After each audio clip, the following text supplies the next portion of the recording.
gestion des ressources minières. Travaille tous les jours dans la transparence pour promouvoir l'unité et la paix. Le Burkina Faso est classé parmi les principaux producteurs d'or du continent. Il occupe la 4e place et selon les experts, son potentiel reste le plus important de la sous-région ouest africaine. Le métal jaune brille par sa contribution aux exportations et sa contribution au PIB de l'ordre de 13,13% en 2019. Mais derrière chaque once produit se cache une réalité moins reluisante. Des trous béants à perte de vue, des écosystèmes détruits ou façonnés, des cours d'eau déviés ou pollués, l'exploitation minière laisse une tache indélébile dans l'environnement. La réhabilitation fait certes partie de tout projet minier, sauf que le Burkina Faso n'en a pas encore fait l'expérience. Le Code de l'environnement de 2013 et les autres dispositions légales sur la gestion des projets miniers suffisent-ils à garantir une réhabilitation de qualité après la fermeture des mines? C'est justement pour répondre à cette interrogation que la Cour des comptes a décidé de réaliser un audit de performance, de la surveillance et de la réhabilitation environnementale des sites miniers industriels au Burkina, la période ciblée 2015-2019. Le rapport final est sans appel et nous allons débattre ici de son contenu. Je reçois donc sur ce plateau M. Tidjani Zougouri. Il est le directeur général de l'Agence nationale des évaluations environnementales, ANEV. Bonjour. Bonjour. Nous avons aussi Dr Jean-Marie Soureman, directeur général du Fonds d'intervention pour l'environnement FIE. Bonjour, monsieur Soureman. Bonjour, madame. Avec nous, Dr Adama Ouya, représentant des organisations de la société civile qui interviennent dans le domaine environnemental. Bonjour, monsieur Ouya. Et nous avons aussi Dr Herman Ilboudo, maître de conférence en géologie minière. Bonjour. Enfin, avec nous, M. Alain Sankara, il est conseiller à la Cour des comptes. Bonjour, monsieur. Merci d'avoir répondu à notre invitation. Je précise que nous avons avec nous un public avec qui nous allons interagir au cours de cette émission. Bonjour à vous aussi, chers téléspectateurs et auditeurs. Merci de suivre cette émission qui met la main sur l'épineuse question de la réhabilitation des mines industrielles au Burkina. Précisons que cette émission est produite par le secrétariat permanent de l'initiative pour la transparence des industries extractives ETIE avec le soutien financier de l'Union économique et monétaire ouest-africaine. Avant d'entrer dans le vif du sujet, madame, monsieur, nous allons vous inviter à suivre ce reportage qui nous situe sur la réalité des mines au Burkina après fermeture. Suivons donc. Des crevasses, des tas de déchets rejetés et ce dépôt de matières chimiques, voici l'héritage environnemental que nous laisse la toute première mine industrielle du Burkina, la mine de Poura. Un passif environnemental, fruit de l'inexpérience du tout jeune État voltaïque qui, en 1960, délivrait son tout premier permis d'exploitation à la Société des mines de Poura, avec l'espoir de financer son développement grâce aux ressources générées. Sans étude d'impact environnemental et social, le projet est lancé. La dimension protection de l'environnement n'avait donc pas été prise en compte. Du reste, le pays ne disposait ni de code minier, ni de code environnemental, encore moins de structures de contrôle. Poura a donc fonctionné au gré des cours du métal jaune sur le marché mondial. Après 6 ans d'exploitation et quelques problèmes d'ordre technique et financier, le site est mis à l'arrêt. Il sera relancé en 1984 par la SOREMIB, la Société de recherche et d'exploitation minière du Burkina, avec la bénédiction de l'État burkinabé. À la fermeture de la mine en 1999, le constat de cette exploitation sur l'environnement est amer. La réalité du terrain implacable. Le passif environnemental est lourd et rien n'est prévu pour la réhabilitation qui, d'avis d'experts, va coûter des milliards de francs CFA. Qui paye la note? Sûrement l'État burkinabé, puisqu'aucun texte n'oblige les exploitants qui se sont succédés sur ce site à financer la réhabilitation. Le Burkina Faso a donc connu une amère expérience avec la mine d'or de Poura. C'est fort de ce constat qu'il se dote en 1997 de son premier code minier. La question de la préservation environnementale y figure. La réhabilitation des sites miniers après fermeture est inscrite en bonne place. Ce code sera révisé en 2003, puis en 2015 avec au passage la mise en place de structures d'évaluation des plans de gestion environnementale et sociale, préalable désormais à tout projet minier. 4 fonds seront même instaurés, dont 2 dédiés à la préservation de l'environnement ou à sa restauration. La volonté politique d'exploiter les ressources naturelles au profit du bien-être social et de garantir un environnement viable après l'or est affichée. Le Burkina Faso a appris de ses erreurs. On aurait même parié que les 17 mines industrielles en production, réparties sur l'ensemble du territoire, ne connaîtront aucun problème de réhabilitation à leur fermeture, sauf qu'entre-temps, la Cour des comptes a sondé l'ensemble des textes et structures régissant la gestion environnementale dans ce secteur. Les conclusions sont sans appel.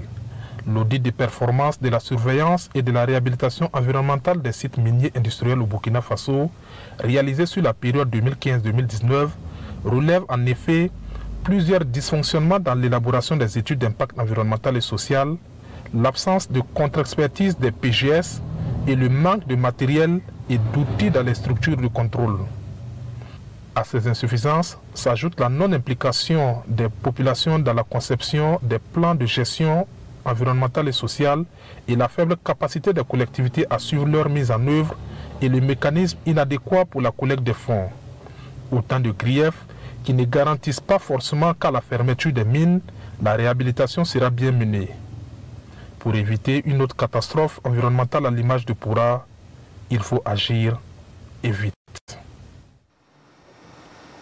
Voilà un reportage qui en dit long sur cette épineuse question de la réhabilitation des mines industrielles après fermeture. Vous l'avez constaté, c'est la désolation, pas la moindre trace de réhabilitation de la mine de Poura, fermée il y a une vingtaine d'années. Voilà, Monsieur Zoukouri, quel sentiment vous anime après avoir suivi ce reportage qui dépeint avec images et commentaires à l'appui la réhabilitation de la mine de Poura qui est toujours attendue? Oui, merci madame. Je dirais tout simplement que au moment de l'ouverture de la mine de Poura, les instruments de sauvegarde environnementale et sociale n'existaient pas.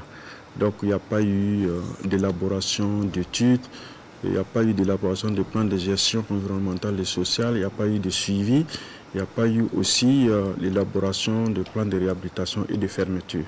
Voilà pourquoi aujourd'hui, cette mine est dans une situation environnementale assez difficile que nous constatons. Voilà, Monsieur Sankara, vous avez fait le tour de plusieurs sites miniers dans le cadre de l'audit que la Cour des comptes a réalisé. Est-ce le même constat partout? Merci Madame de me donner la parole. Alors effectivement, on a fait le tour sur plusieurs sites miniers. Donc, le cas de Poura est un cas exceptionnel. Comme vous le constatez, c'est une catastrophe selon les images et selon les commentaires. Et les impacts négatifs environnementaux donc, sont à décrire également. Donc il faut se dire que c'est le lieu donc, de pouvoir mettre en place des dispositifs donc, de suivi et de surveillance environnementale donc, sur les exploitations minières au Burkina Faso. Alors, comme c'est... Comme le reportage le dit, c'est dans le temps voilà, assez lointain que le site de Poura donc, a été autorisé donc, pour l'exploitation et fermé. Alors il y a effectivement d'autres sites en exploitation et également d'autres sites aussi qui ont besoin bien sûr de réhabilitation et de fermeture.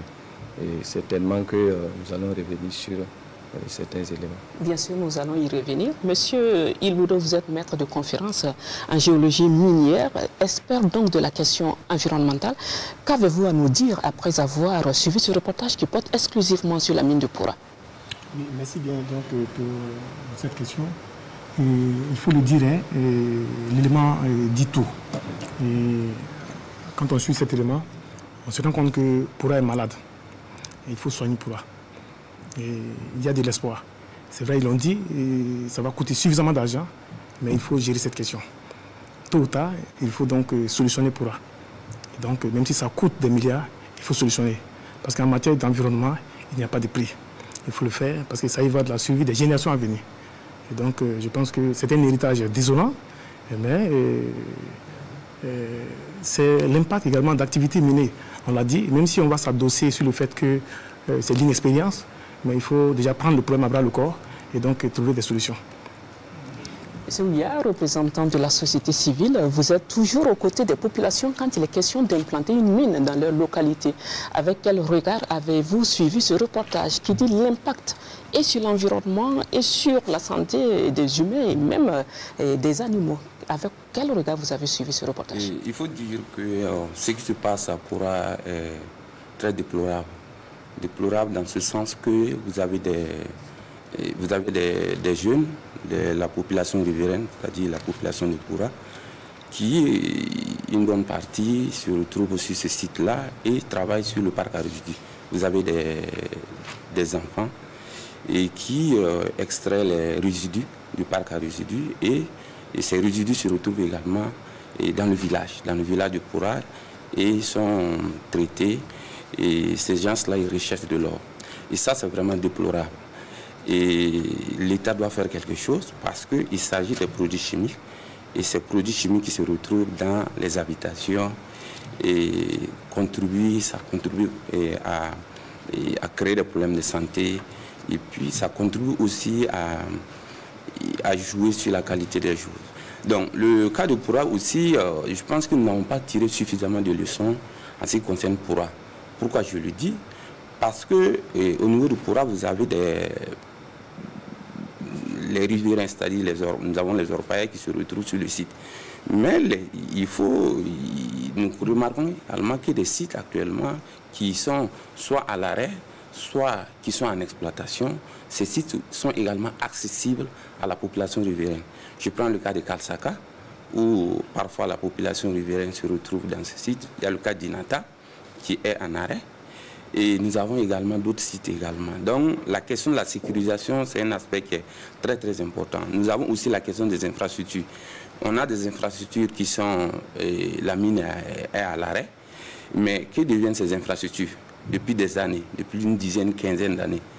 Et donc, la solution, c'est que au moment de l'élaboration des rapports d'études d'impact environnemental et social, il faut que ce que deviendra les infrastructures, il faut que la réflexion soit très bien menée, afin que plus tard, à la fermeture ou à l'arrêt, on puisse voir dans quelle mesure ces infrastructures peuvent être utilisées, peut-être pour des besoins d'élevage, et centres de formation en agriculture, et puis des besoins aussi même pour la sécurité, etc., etc. Et voilà, donc voici ce que je peux dire pour le moment. Vous faites bien de le dire, M. Ouya, car de l'avis de nos reporters qui étaient sur place à Poura, des picotements se font sentir sur la peau et sur les yeux à juste 10 et 20 mètres des produits chimiques qui sont stockés. Alors, DG Anne, qu'est-ce qui empêche ou qu'est-ce qui a empêché la réhabilitation de la mine de Poura à ce jour? Alors, il faut dire que la procédure pour la réhabilitation respecte quand même un canevas, respecte des étapes.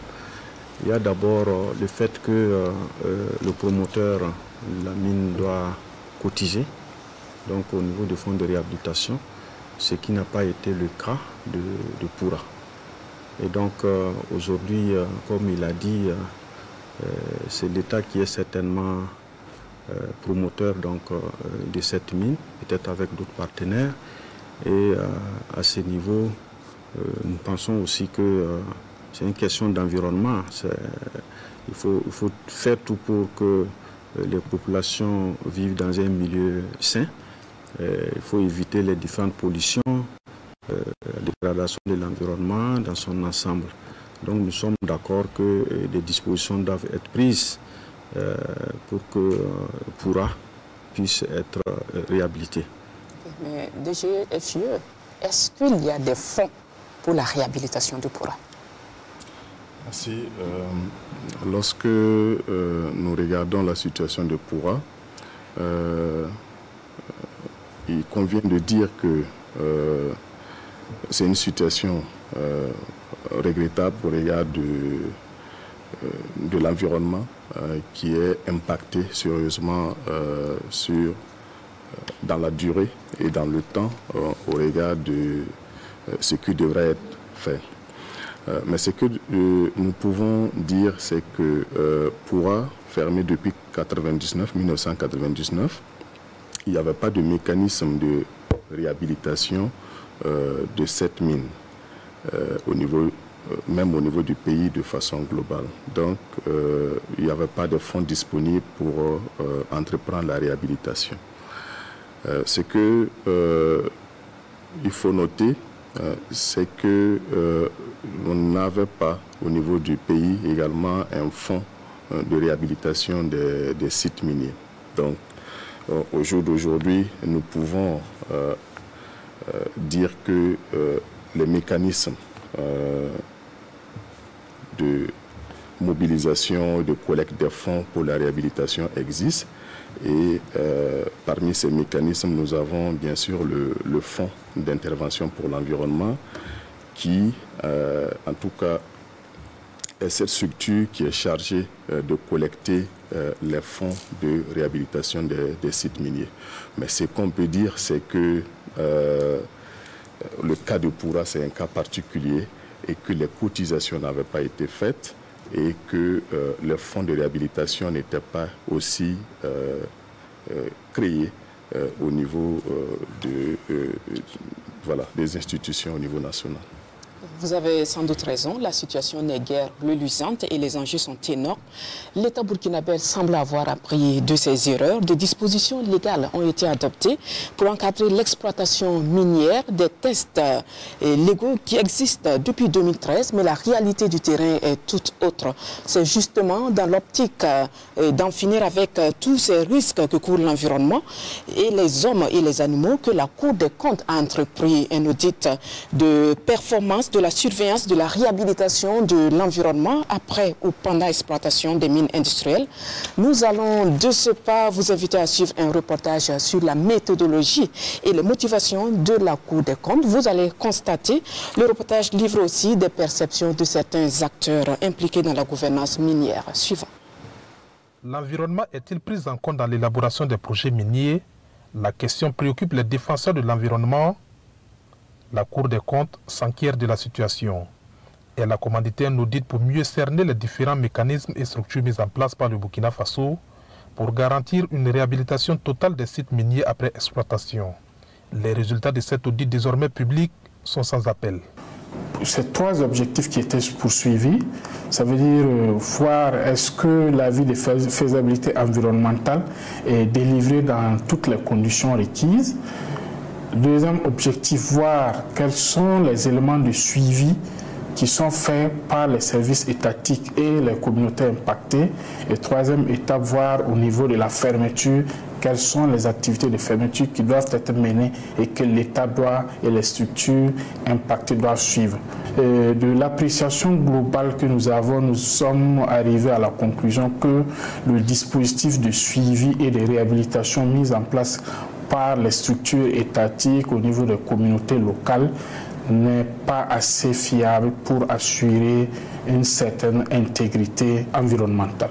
Et pour atteindre ces résultats, la Cour des comptes a usé d'une méthodologie joignant questionnement des textes aux sorties terrain. Quand nous avons échangé avec les communautés, les questions qui revenaient, c'est plus les questions d'emploi des fils de la localité, mais les questions d'impact environnemental ne sont pas prises en compte. Donc nous avons aussi fait une recommandation pour amener ces communautés à s'intéresser à l'activité minière dans son volet environnemental. Un audit dont les résultats alertent et interpellent gouvernants, miniers et organisations de la société civile. La préservation de l'environnement est une affaire de tous. C'est pourquoi le comité de pilotage de l'ITIE au Burkina, structure de veille à la transparence dans le secteur extractif, salue la production de ce rapport. Son président, le docteur Abel Seglarus-Somé, promet suivre la mise en œuvre de ces recommandations et plaider pour une amélioration des différents textes encadrant la gestion environnementale dans le secteur extractif. Et quand on parle de transparence dans le secteur extractif ou de gouvernance, bonne gouvernance du secteur extractif, il y a plusieurs aspects, les aspects financiers, les aspects de procédure de façon générale, mais il y a aussi l'aspect environnemental. À ce titre, donc, l'audit que la Cour des comptes fait sur la bonne gestion environnementale dans le secteur extractif, c'est un audit qui est très précieux pour le comité de pilotage de l'ITIE. Nous saluons ce travail Et les recommandations qui ont été faites sont regardées avec attention par les membres de ce comité de pilotage et qui permettront de faire des suivis de l'accompagnement au niveau des ministères en charge de l'environnement principalement, mais aussi peut-être de l'énergie, pour qu'on puisse voir s'il est nécessaire que les textes soient plus adaptés, appropriés en termes d'amélioration et qui permettraient de faire en sorte qu'on ait une meilleure gouvernance de l'environnement dans ce secteur. Ce rapport a le mérite, selon les experts, de poser le débat sur une question aussi sensible que celle de la gestion environnementale dans un contexte où certaines grandes mines tendent vers la fermeture. Les différentes contributions à ce débat permettront sans doute de renforcer les dispositifs existants et de mieux préparer les projets de réhabilitation des mines. L'avenir en dépend. Merci au reporter pour cet élément qui revient sur les motivations de la Cour des comptes à réaliser cet audit. Vous l'avez certainement parcouru. Comment l'avez-vous apprécié, M. Zoukouri? Alors, je dirais que ce rapport d'audit a été très participatif lors de l'élaboration. Nous retenons tout simplement que ce rapport a indiqué les forces et les faiblesses de tout un système, donc en matière de réhabilitation. Donc il y a des points positifs, il y a des points négatifs, mais comme c'est une première, cet exercice, peut-être que le temps aussi n'a pas permis à l'administration environnementale de fournir toutes les informations. Et peut-être aussi la Cour des comptes, le temps était peut-être aussi limité par rapport donc, à l'élaboration de ce document. Sinon, nous pensons que nous prenons en compte vraiment les recommandations. C'est pour justement améliorer donc, notre façon de faire, même si l'État a déjà mis en place quand même le cadre juridique. Sur le plan institutionnel aussi, des structures existent. Ils font déjà un travail, mais peut-être par manque de moyens. Donc l'audit en tout cas a révélé un certain nombre de choses et nous pensons que ça a été une très bonne chose pour nous. Ça nous interpelle tous, que ce soit l'administration, que ce soit les miniers, et ça interpelle tous les acteurs. Je pense que c'est ça surtout qu'il faut retenir et pour qu'on puisse aller de l'avant et sauvegarder bien sûr notre environnement. Monsieur Ilboudou, je vous donne la parole en tant qu'expert de la question environnementale. Est-ce votre avis? Ok, merci bien. Je pense que le rapport, c'est un rapport mérité. Il vaut donc son pesant d'or. Et comme j'aime à le dire même aux étudiants, il faut toujours commencer par quelque chose. Et donc c'est ce qui a été fait. C'est un premier exercice et donc qui a des résultats. Et je pense que le ministère de l'Environnement a été interpellé, le ministère de l'Économie a été interpellé, le ministère de l'Énergie et des Mines a été interpellé. Donc chacun à son niveau, il y a eu des défaillances. Le rapport a montré, on s'est rendu compte effectivement que de façon structurée, à chaque étape, il y a des recommandations qui sont faites. Et c'est ce que j'ai apprécié dans ce rapport. Et ce que je retiens en termes de difficultés parfois, c'est le manque de communication. Parce que même au niveau même de ceux qui doivent surveiller, il se trouve parfois qu'il y a des documents qui ne sont pas disponibles. Alors qu'il faut des documents pour pouvoir travailler. Donc à cela s'ajoute également le manque de moyens. Quand on dit manque de moyens, c'est peut-être financier, c'est aussi matériel, c'est aussi humain. Et donc je pense que tous ces aspects ont été pris en compte, ont été vraiment dépeints. Et moi, je pense que j'ai quand même apprécié le fait qu'ils ont dit réellement ce qui se passe. Et je pense qu'il faut le dire, la question environnementale est très sérieuse. Et je le dis. Et au passage, j'ai participé au Congrès international de la géologie à Cape Town, en Afrique du Sud, en 2016. Et à la suite du Congrès, on a décidé d'ajouter au dictionnaire de géologie un nouveau mot, pour dire la géologie sociale, la social géologie, pour dire que toutes les fois que vous partez sur le terrain et que vous avez le marteau du géologue pour concasser une roche, pense immédiatement à l'aspect environnemental. Donc c'est pour dire que le rapport vraiment vient à point nommé. Et je pense que voilà, les conclusions sont là, les recommandations sont faites. J'ose croire quand même que les personnes interpellées seront vraiment aller dans ce sens. Tout le mérite revient à la Cour des comptes. Mais Monsieur Ouya, vous qui êtes de la société civile, comment avez-vous apprécié ce rapport? Nous avons bien apprécié le rapport de la Cour des comptes. Et la Cour des comptes a soulevé un certain nombre de dysfonctionnements et le problème d'information, de participation de la population. Et la Cour des comptes a fait des propositions qui sont très intéressantes. Je prends d'abord le cas du problème d'information.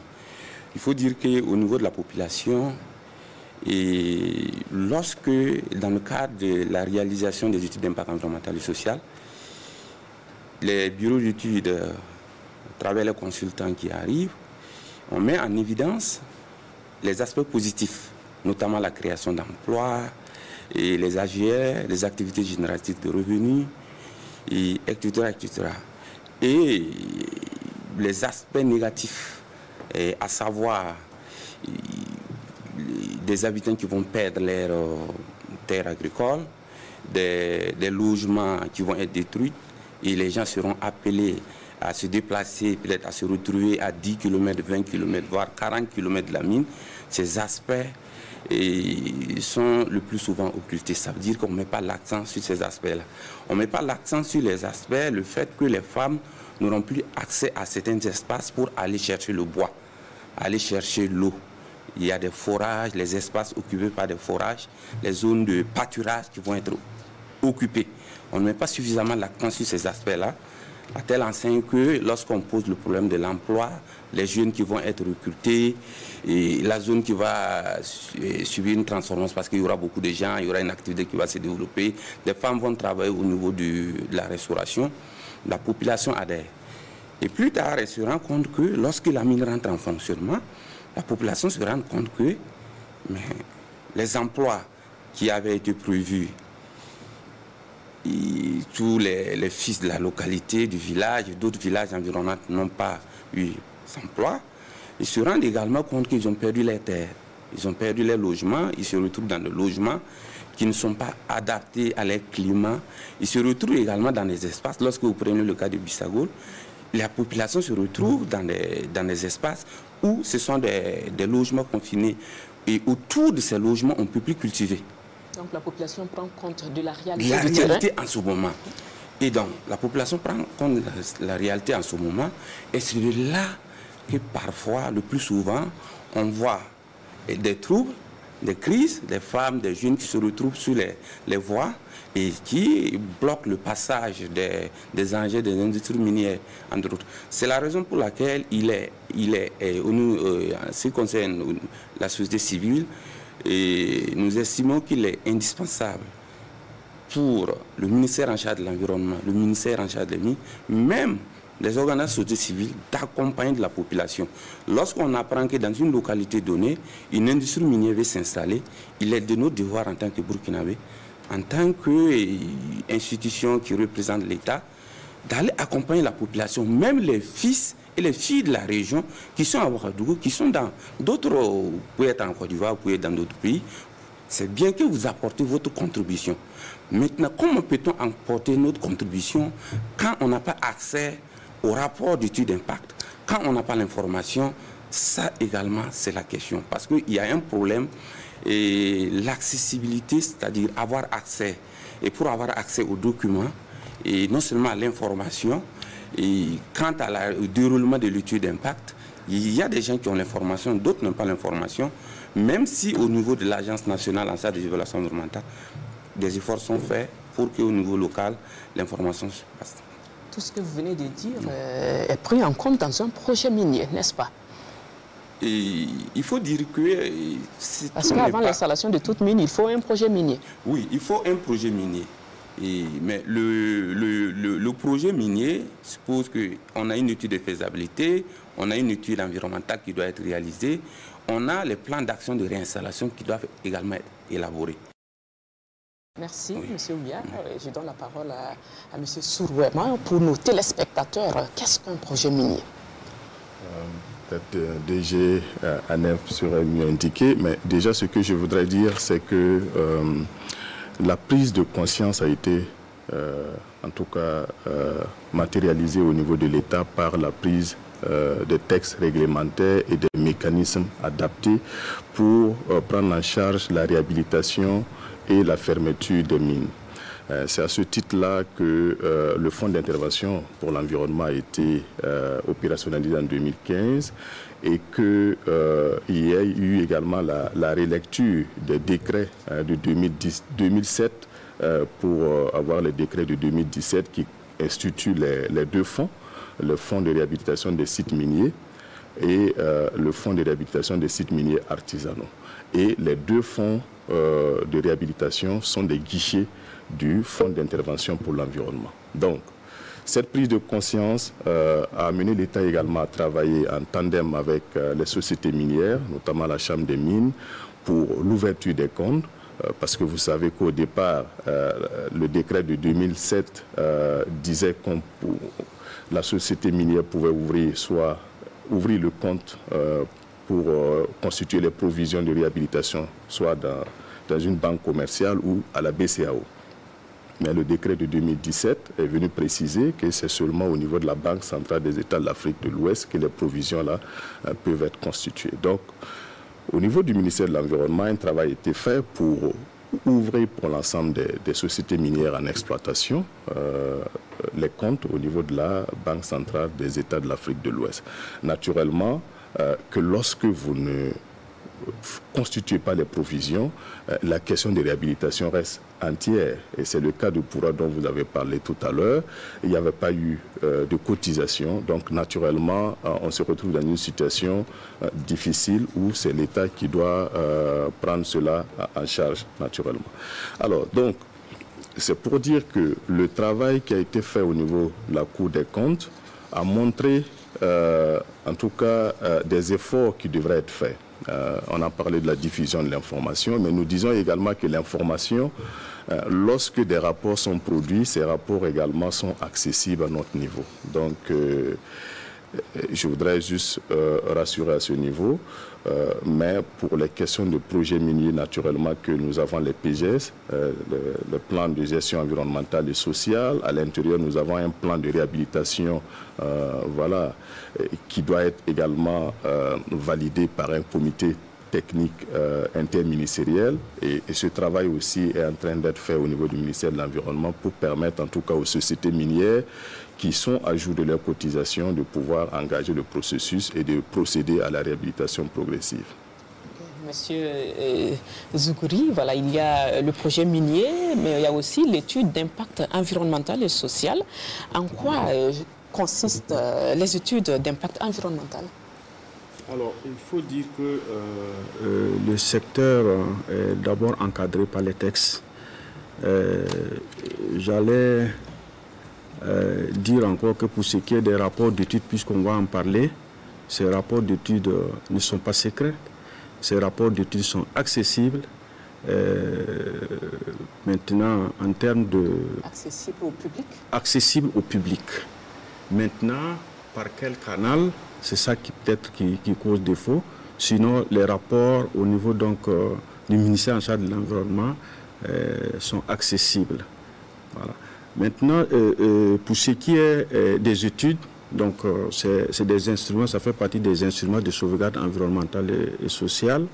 Et la porte d'entrée d'une mine, c'est aussi la réalisation des études d'impact environnemental et social, qui est un des instruments, parce qu'il y en a d'autres.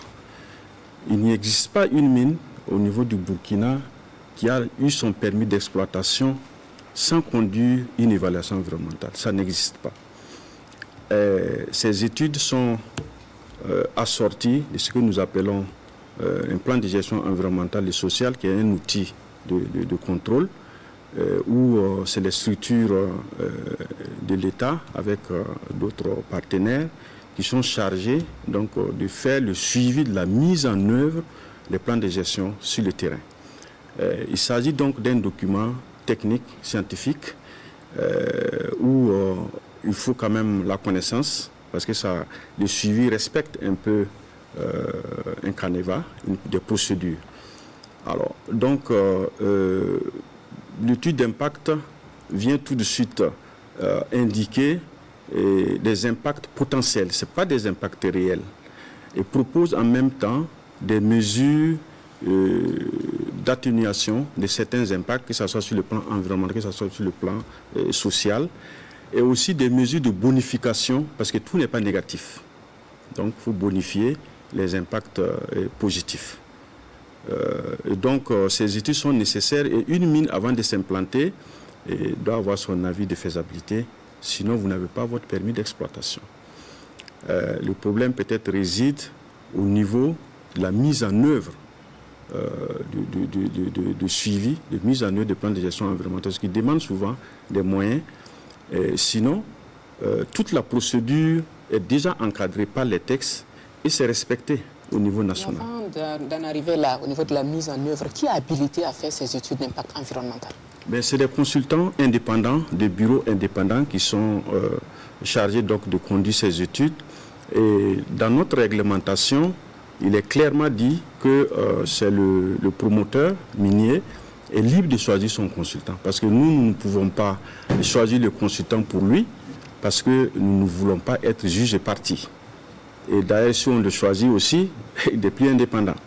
Donc, mais pour le rapport qu'il produit, nous avons des instruments, des outils scientifiques, techniques pour évaluer. Donc, même si vous racontez votre vie, excusez-moi du terme, ça sera détecté au moment même de l'évaluation de votre rapport. Et l'évaluation du rapport est précédée d'abord par une visite du site pour confronter la réalité du terrain, plus ou moins, et aussi ce qui est écrit dans le rapport. Et la validation du rapport, c'est tout un comité. Ce n'est pas seulement le ministère en charge de l'environnement, c'est tout un comité qui est mis en place par arrêté ministériel. Et aussi, le comité fait appel à des experts en fonction du profil du dossier. Ça, c'est très important. Donc, à la sortie de cette validation, bien sûr, on s'accorde sur le contenu du plan de gestion environnementale et sociale qui définit clairement certaines clauses qui indiquent les coûts affectés aux différentes actions qui doivent être menées. Alors, donc, je dirais aussi que les sociétés minières, lorsqu'ils élaborent leurs rapports d'études, il y a toujours un plan succinct de réhabilitation des fermetures. C'est après que ce document est renforcé. Voilà. Et... Nous allons y revenir. Okay, voilà, je vais donner la parole à M. Ouya. Est-ce que la société civile se réserve un droit du regard sur la conception de ces plans de gestion environnementale et sociale? Merci. Oui, la société civile se réserve un droit du regard. D'autant plus que lorsque les TDS sont validés au niveau de l'Agence nationale en charge des évaluations environnementales, et la réalisation de l'étude est lancée au niveau local, il y a des organisations qui sont consultées. Et certaines organisations rentrent en contact d'autres organisations qui sont au niveau central, notamment à Ouagadougou. Et la société civile, pour certaines organisations qui interviennent dans le domaine de l'environnement, lorsqu'elles apprennent qu'il y a une étude dans telle ou telle localité, et ne participent pas parfois de manière directe, mais de manière indirecte. C'est-à-dire lorsque vous savez qu'il y a telle ou telle personne qui doit prendre part à la rencontre, alors vous lui donnez un certain nombre d'informations pour les appuyer. Mais cela n'est pas suffisant.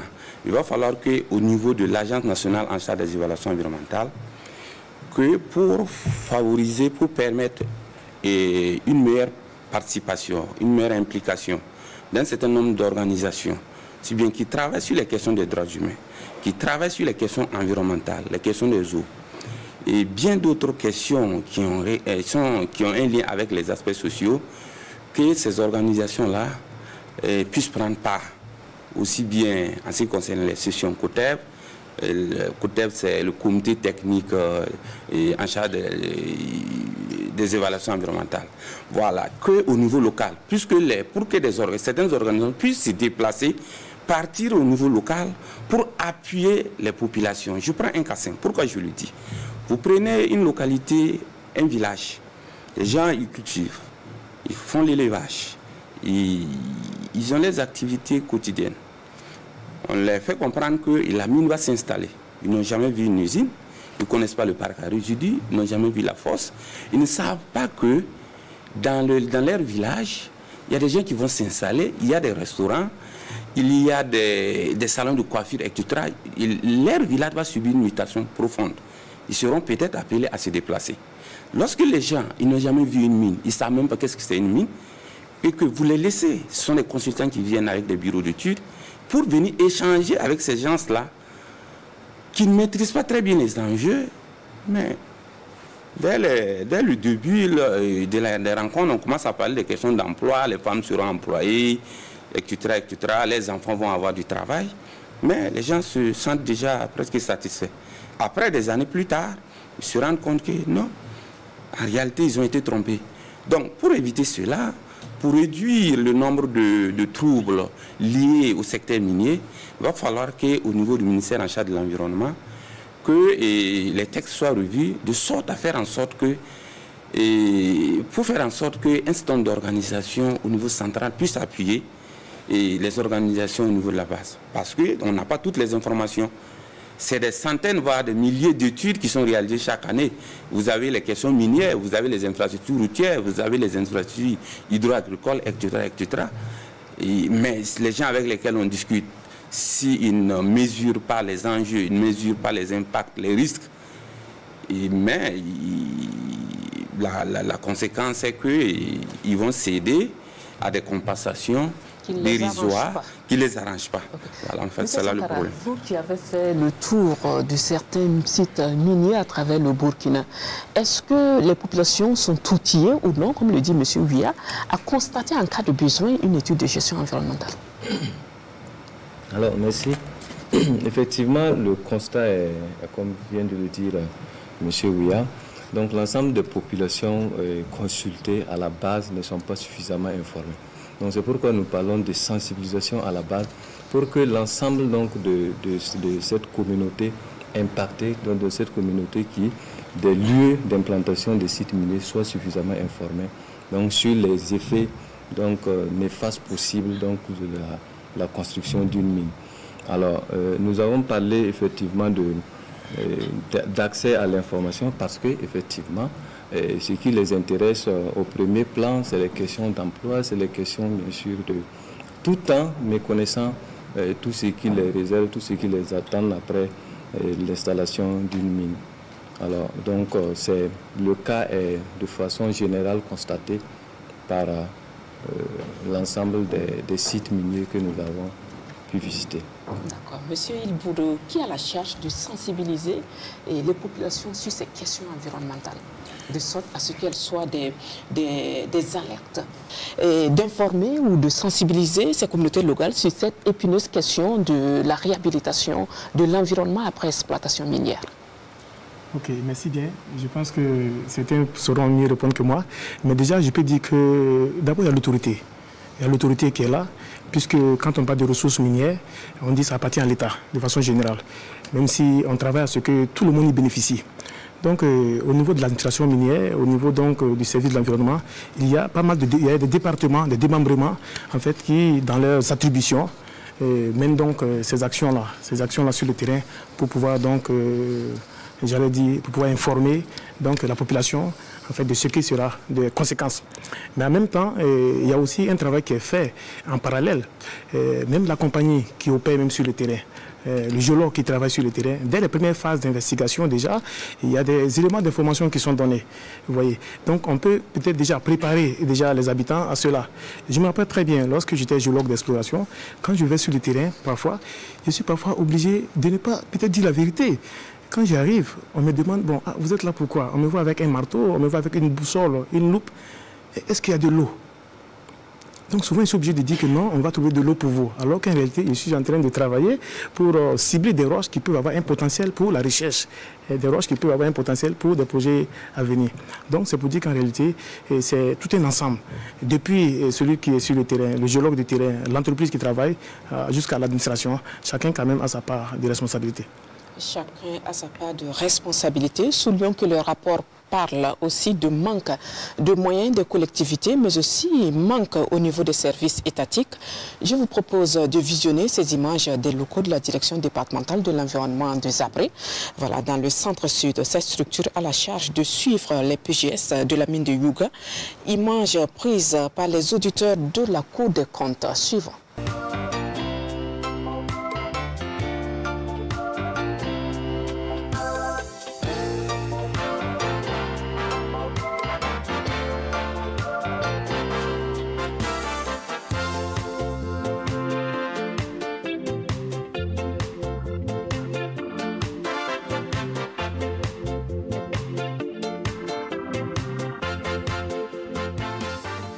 Voilà, Monsieur Ouya, ces images disent long sur les conditions de travail des agents habilités sur le terrain. Effectivement, ces images en disent long. Et cette image, j'ai vu d'autres images dans d'autres localités. Et ces images interpellent le ministère en charge de l'environnement. Ça interpelle également d'autres ministères. Parce que lorsque vous parlez de la question minière, il y a le ministère en charge de l'environnement et le ministère en charge de l'agriculture, de l'élevage. Il y a bien d'autres ministères qui sont impliqués d'une manière directe ou indirecte par rapport à ces questions. Et lorsque vous avez une industrie minière, à l'intérieur de cette industrie minière, vous avez des ingénieurs chimistes, vous avez des ingénieurs environnementalistes, vous avez des juristes. Et ces gens-là sont appelés à échanger avec des représentants de l'État qui ont parfois des niveaux et BBC plus 2 et technicien supérieur, ça pose un problème. En termes d'échange, ça pose un problème.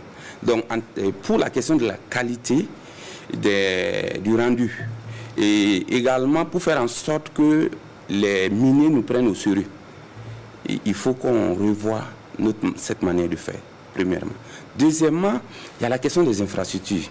Vous avez une infrastructure délabrée et lorsque vous prenez ce type d'infrastructure-là, le plus souvent, le technicien qui représente le ministère en charge de l'environnement, il est chez lui et il reçoit la population chez lui. Le plus souvent, ce sont des cas comme ça. Et donc, comment on peut, le partenaire, le minier, l'industrie minière peut nous prendre au sérieux? Et donc, pour qu'on nous prenne au sérieux, il faut que nous mettons un minimum de moyens à la disposition des agents qui représentent le ministère en charge. Ça, c'est des aspects importants. Et j'insiste sur un autre aspect qui est très important. Dans les industries et les communes riveraines des industries minières, il est, de mon point de vue, que ce soit au niveau de la mairie, que ce soit au niveau des services départementaux, services provinciaux, le ministère en charge de l'environnement doit affecter des ingénieurs. Il faut affecter des ingénieurs qui ont d'abord peut-être travaillé au BINE et qui est devenu aujourd'hui l'ANEV, qui ont travaillé à la DGP, la Direction Générale de la Protection de l'Environnement, à la Direction Générale des Eaux et Forêts, et qui ont de l'expérience et qui arrivent dans ces structures et qui peuvent discuter et représenter valablement l'administration et qui sait quel type d'information il faut utiliser. Voilà. Merci, M. Ouya. M. Zoukouri, qu'est-ce qu'une réhabilitation d'un site minier après ou pendant l'exploitation? La réhabilitation doit satisfaire à plusieurs étapes. Il y a les aspects techniques, certainement, on ne va pas s'étaler sur ce niveau, mais ça commence d'abord par l'élaboration d'un plan de réhabilitation. Donc chaque mine doit élaborer un plan de réhabilitation et de fermeture. Ensuite, après cette étape, il y a les comités qui ont été mis en place à présent qui doivent valider ces plans de réhabilitation. Alors, c'est à ce niveau que la chose est très très importante où il faut faire attention. Parce que dans cette étude, les coûts affectés aux actions de réhabilitation sont définis. Donc bien sûr par le consultant qui l'a élaboré. Mais il revient au comité qui a été mis en place. C'est des experts, ils viennent d'un peu partout, qui doivent examiner, qui connaissent déjà la liste des activités qui sont éligibles au fonds de réhabilitation. Il faut s'accorder sur les coûts, il ne faut pas se tromper, et c'est à la sortie de cet exercice que le coût de la réhabilitation va être connu. Donc c'est après cette étape, je pense que le DG du fonds d'intervention pour l'environnement, voilà, pourra donc revenir là-dessus. Et par rapport comment dirais-je, par rapport au mécanisme même de décaissement, donc pour soutenir l'activité de réhabilitation. Mais je voulais quand même rejoindre M. Ouya, le docteur Ouya, pour dire qu'aujourd'hui, on a besoin de renforcement quand même des capacités. Il a dit, de tous les acteurs, et ceux-là aussi qui suivent un peu toutes ces questions donc, sur le terrain. C'est très important, parce que dans ces sociétés minières, ils ont des experts. Moi-même qui vous parle, j'ai passé près de la moitié de ma carrière dans des sociétés minières, au niveau du Burkina, au Niger, au Mali, en Guinée. Et donc, ce qu'on est en train de dire aujourd'hui, il est un peu partout. Donc, on a un peu l'expérience. Donc, comment il faut faire face. Raison pour laquelle, aujourd'hui, on parle de relecture des textes. On a fait des diagnostics de nos textes. On a aujourd'hui la mutation de la structure en agence. C'est pour pouvoir, justement, avoir plus de capacité, plus d'expertise pour faire face donc à toutes ces questions-là. Voilà. Merci. Voilà, Monsieur Sourouema, alors, est-ce que les fonds sont disponibles? C'est vrai que la question a été évoquée au début de l'émission, mais est-ce que les fonds sont disponibles pour réhabiliter les anciens sites miniers? Merci, Madame. Les fonds sont disponibles pour les sociétés minières qui ont cotisé, qui ont constitué les provisions. Et aujourd'hui, au jour d'aujourd'hui, c'est 18 mines ouvertes, 17 en production. Nous avons 9 sociétés minières qui ont réellement cotisé et dont les ressources sont au niveau de la Banque centrale des États de l'Afrique de l'Ouest. Et lorsque nous faisons le total, nous sommes à hauteur de 46,3 milliards. Donc c'est pour dire déjà le degré, l'ampleur des financements qui devraient être mobilisés pour la réhabilitation. Ils l'ont dit ici, la réhabilitation coûte cher et les sociétés minières doivent investir pour cela. Nous avons également des sociétés minières qui ont ouvert des comptes dans les banques commerciales. Sont de celles-là les 8 autres sociétés minières. Et nous avons, la semaine passée déjà, transmis une correspondance à la Chambre des mines pour inviter l'ensemble de ces structures à s'exécuter. Parce que toute l'année 2020, nous avons travaillé dans une dynamique de collaboration et de consensus avec des ateliers regroupant l'ensemble des parties prenantes pour que la question des transferts des ressources puisse être une réalité au cours de l'année 2021. Nous sommes là encore à faire des efforts et c'est le lieu également d'inviter les sociétés minières à s'exécuter pour faciliter le travail au niveau du comité interministériel chargé, bien sûr, de l'examen de ces plans de réhabilitation. Alors, on l'a dit ici, lorsque le plan de réhabilitation est validé par le comité, ce plan de réhabilitation est envoyé au niveau du fonds d'intervention pour l'environnement, pour la mine en question. Et au niveau du fonds d'intervention pour l'environnement, c'est le conseil d'administration qui délibère sur le sujet. Et lorsque le conseil d'administration délibère, le dossier est envoyé au ministre en charge des mines, au ministre en charge de l'environnement et au ministre en charge des finances pour approbation. Et c'est seulement à cette étape que quitus est donné au niveau du ministère en charge des finances, le ministre en charge des finances, pour le déblocage des ressources. Donc voici comment la procédure elle est faite, et après naturellement mise en œuvre, un rapport est déposé encore au niveau du Fonds d'intervention pour l'environnement qui statue là-dessus, et pour également permettre le décaissement des plans de réhabilitation futurs. Donc je peux dire que les ressources sont là. Maintenant, c'est inviter également les sociétés minières qui sont un peu à la traîne de pouvoir s'exécuter. Je pense que ça ne devrait pas poser de problème, puisque elles-mêmes, elles ont toutes adhéré et elles respectent les lois au niveau national.